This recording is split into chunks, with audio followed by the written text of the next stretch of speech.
There are all of these great new clothes at Gap, these Wonder Woman clothes. I was looking through them today.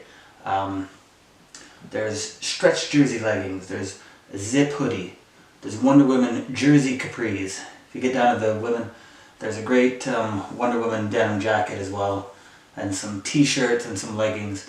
There's some workout stuff there too. It is amazing, this stuff.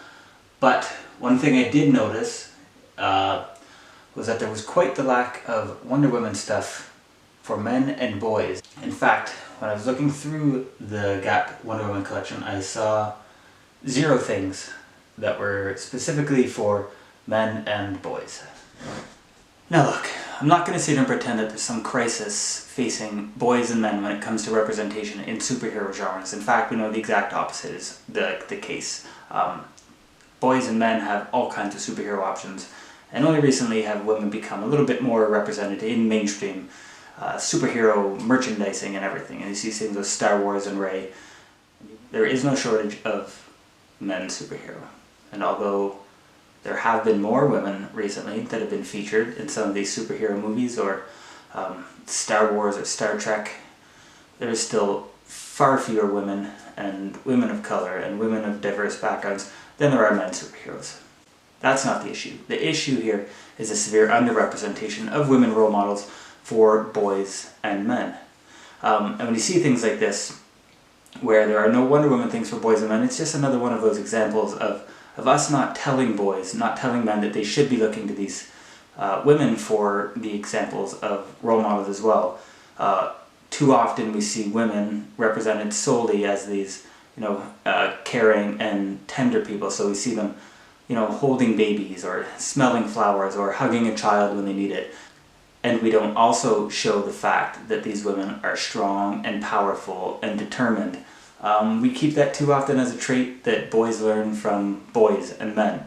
It's because we only feature this nurturing side of women and not the strength side that we have boys and men running around using you throw like a girl, or you hit like a girl, or you run like a girl as an insult. Anyone who's ever spent time around women or girls, which is all of us, knows that this is completely untrue. Look, girls know that they are strong and smart and fast and determined and confident. They know this. We don't need to be telling only them. It's boys, men we need to be telling this to. We should have dads walking down the street with their sons on their shoulder and both of them wearing Wonder Woman crests on the back of their jackets. But it's not something we see, and it's something we don't see because we don't put enough effort into making sure boys and men know this thing, and we don't make these things available to them.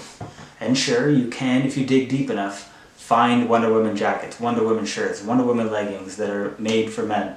But the fact that these are hard to find just reinforces the idea that this isn't a natural thing for a boy to find or a man to find. We need to make these things far more accessible. Guys, the fact that there aren't these jackets being made for men and boys is our fault. It's because we don't make this information widely known to boys. We don't tell them to go looking for the new Wonder Woman clothes as soon as they're released. We fail miserably to promote girls and women as role models for boys, way worse than we do promoting ourselves as people that women and girls should be following. It's an extreme failure, and it's one that we can't keep doing. Look, women can be caring and nurturing and strong and fast at the same time. The fact that we refuse to let our boys see this too often is a huge failure on our part. We need boys wearing women's superhero clothes. It's as simple as that. We need to make this happen now. In summary, I want my Wonder Woman jacket.